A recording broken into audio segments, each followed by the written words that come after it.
est-il innommable. Là, une limite a été dépassée, que jamais on n'aurait pensé qu'elle pût être dépassée. Rares sont les élus à défendre la proposition de loi des Insoumis. Le groupe veut supprimer le délit d'apologie du terrorisme du code pénal. Le mois de novembre qu'a choisi le groupe LFI pour déposer une proposition de loi scandaleuse. Pour LFI, il faudrait vivre dans un monde où l'on pourrait dire concrètement les massacres du Bataclan, c'est merveilleux. L'antisémitisme qui existait dans les années 30 ou 40, c'était un antisémitisme honteux. Le terrorisme islamiste a fait depuis plus de 10 ans 273 morts, des centaines de blessés. J'appelle ceux qui ont encore une conscience politique, ceux qui tiennent à la République, je les appelle à se dissocier définitivement des Insoumis.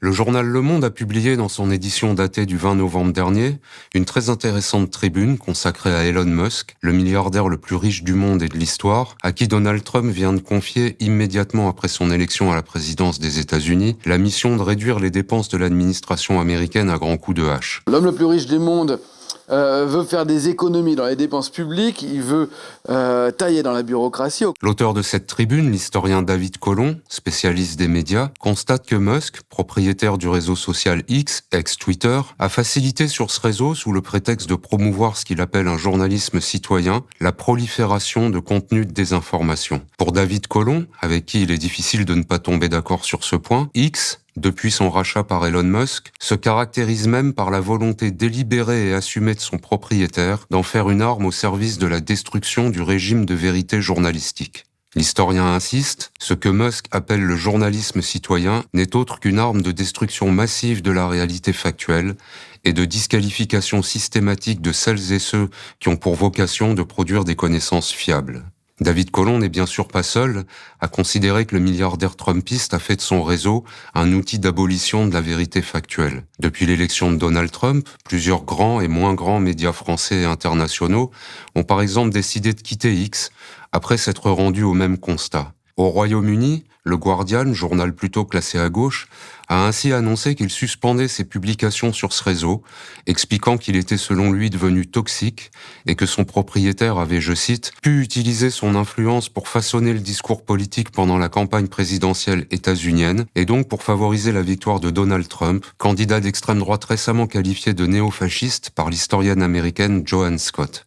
Dans les jours qui ont suivi, comme l'a relevé Le Monde dans un article publié lundi dernier, d'autres journaux ont également fait part de leur décision de quitter X, comme par exemple le plus important quotidien régional français, Ouest France, qui juge que ce réseau est devenu, je cite, une zone de non-droit. Dans ce même article, Le Monde observait ensuite que cette décision de claquer la porte était pourtant loin de faire l'unanimité en France et constatait que nombre de médias avaient au contraire fait le choix inverse, à l'image du Figaro dont un directeur préconise plutôt un meilleur encadrement et une meilleure régulation des plateformes afin qu'elles soient, je cite encore, contraintes de référencer correctement les contenus des médias professionnels. Ce débat soigneusement orchestré présente, on l'aura compris, l'avantage indéniable qu'il permet à ceux qui l'organisent de suggérer que le trucage de la réalité se limite aux réseaux sociaux, et plus particulièrement à celui d'Elon Musk. Le problème est que c'est parfaitement faux, car dans la vraie vie, s'il est tout à fait exact que X est devenu un outil de désinformation massive pour le plus grand bénéfice de l'extrême droite,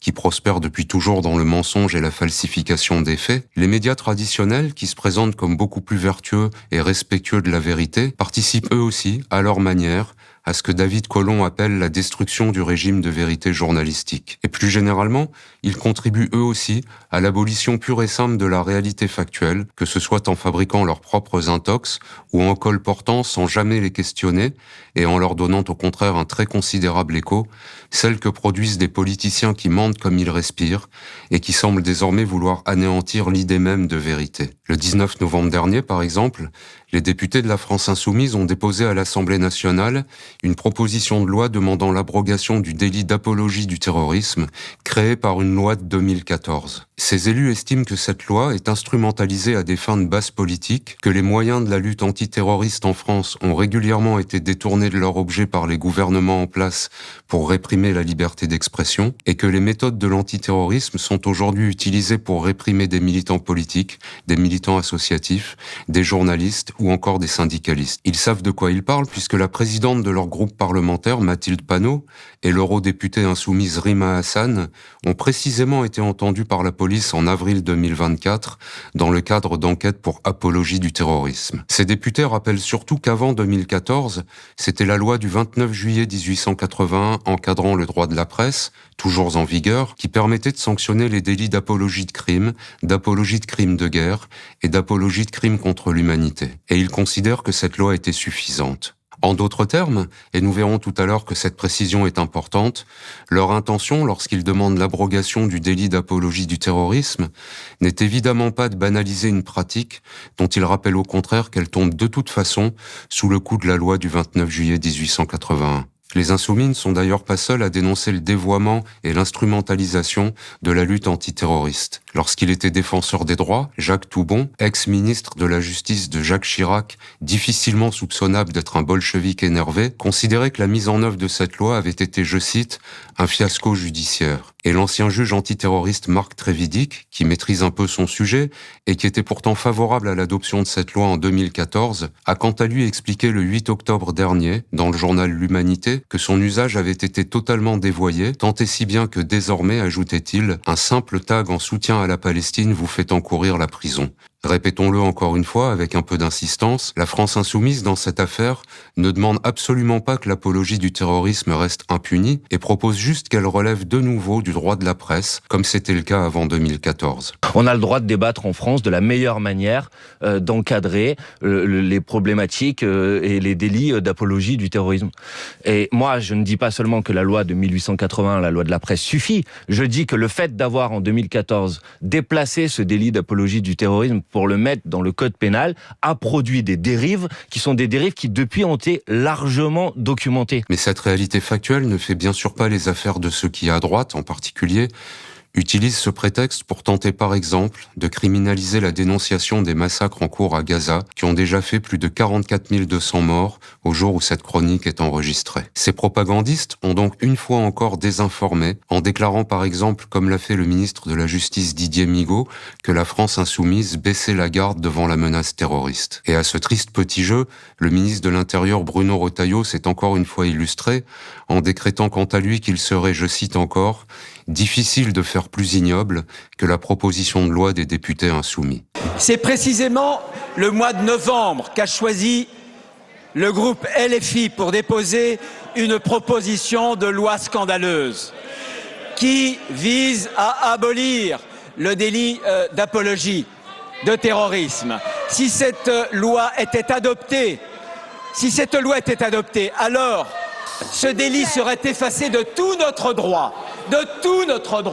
C'est scandaleux. Mais au lieu de dénoncer pour ce qu'elles étaient ces misérables manipulations politiciennes et cette instrumentalisation éhontée de la lutte contre le terrorisme, et au lieu de rappeler par exemple que Bruno Retailleau est beaucoup moins soucieux de la noblesse du débat public lorsqu'il récite que les grèves sont des prises d'otages, la presse et les médias mainstream se sont empressés d'en rajouter dans la désinformation en répétant en boucle que la France insoumise voulait en somme légaliser l'apologie du terrorisme. Et c'est vrai qu'on peut se demander pourquoi aujourd'hui, en plein procès Samuel Paty, alors qu'on vient de commémorer en ce mois de novembre les attentats du Bataclan et les attentats de Paris, qu'on va commémorer dans quelques semaines les 10 ans de Charlie Hebdo, pourquoi vous proposez cela maintenant ? Et je veux quand même préciser, pardonnez-moi, parce que j'ai entendu pendant tout le week-end des propos qui consistaient à dire, et encore, hier sur certaines antennes de votre groupe, j'ai entendu l'avocat Richard Malka dire, s'il y avait cette proposition des Insoumis qui était adoptée, on pourrait dire vive les terroristes, etc. Mais ce n'est pas vrai. On ramène ce délit dans la loi de 1881. Dans la loi de 1881, pourquoi il y a besoin les peines... Attendez, je vais répondre à votre question, mais les peines encourues dans la loi de 1881 pour des faits d'apologie de crimes de manière générale, c'est 5 ans de prison et 45 000 € d'amende. Donc ce n'est pas vrai de dire que ça permettrait d'avoir des propos d'apologie du terrorisme. Le 25 novembre, France Info, Radio Publique, a ainsi invité l'avocat Richard Malka pour lui demander ce qu'il pensait de la proposition de loi des députés insoumis, et l'intéressé a fait cette réponse tout en nuance et tout en délicatesse. Pour LFI, il faudrait vivre dans un monde où l'on pourrait dire concrètement les massacres du Bataclan s'émerveillent merveilleux. Assassiner des profs d'histoire géo, c'est bien.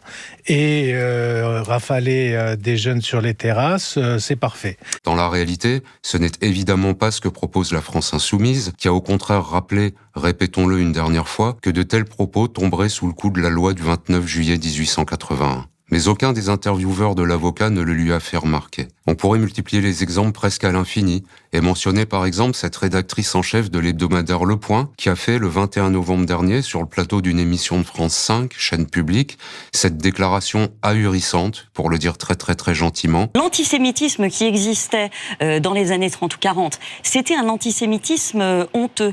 L'Allemagne a caché ce qu'elle faisait aux Juifs. Dans la réalité, comme on sait, l'antisémitisme était tout au long des années 1920, 1930 et 1940 l'élément central, clairement affiché et fièrement revendiqué de la propagande hitlérienne et a constitué un ciment de la collaboration avec l'Allemagne nazie. Mais là encore, personne sur le plateau de France 5 n'a réagi, ne serait-ce que pour rappeler à cet éditocrate que Mein Kampf, l'abominable livre programmatique dans lequel Hitler vomissait très ostensiblement et sans la moindre honte sa haine des Juifs, avait été publié en 1925. C'est par de tels trucages et de tels silences que la presse et les médias dominants, qui ces jours-ci s'inquiètent si fort, et à très juste titre, du traitement qu'Elon Musk inflige à l'information, participent eux aussi, et très activement, à ce que l'historien David Colomb appelle la destruction du régime de vérité journalistique. C'est ainsi qu'ils œuvrent quotidiennement à la subversion de la réalité factuelle et à la disqualification des connaissances fiables sur l'histoire de l'antisémitisme des années 30 et 40, par exemple. Mais l'essentiel, bien sûr, est que cela ne les empêche pas d'expliquer comme si de rien n'était,